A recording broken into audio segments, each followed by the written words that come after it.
来自广州、广东的中国汽车制造商 GAC 集团宣布其新型尖端氢发动机设计成功点火，这促使该集团继续探索新的潜在零排放技术。氢发动机是基于该集团的第4代技术开发的。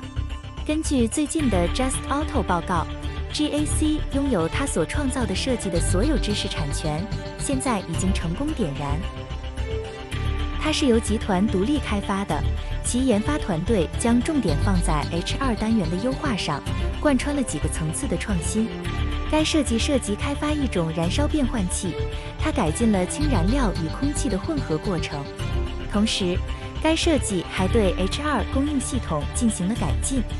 结果，发动机的功率密度显着提高 ，H2 泄漏的风险显着降低。新的氢发动机还提高了其在车辆中使用时的安全性。这种设计改进了其散热能力，从而降低了燃烧风险。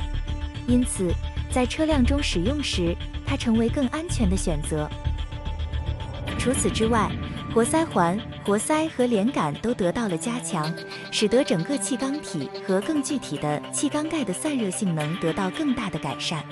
GAC 在公告中表示，其研发中心将继续其氢发动机的工作，特别是在机械开发和热力学校准方面。这款氢发动机代表了 GAC 开发的第1款氢发动机，推动该集团进入零碳领域。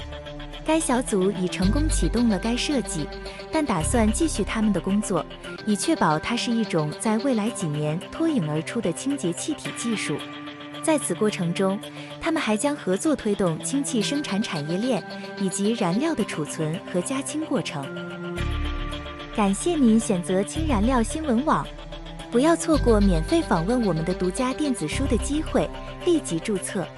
在 HFN 上关注这个故事和更多信息。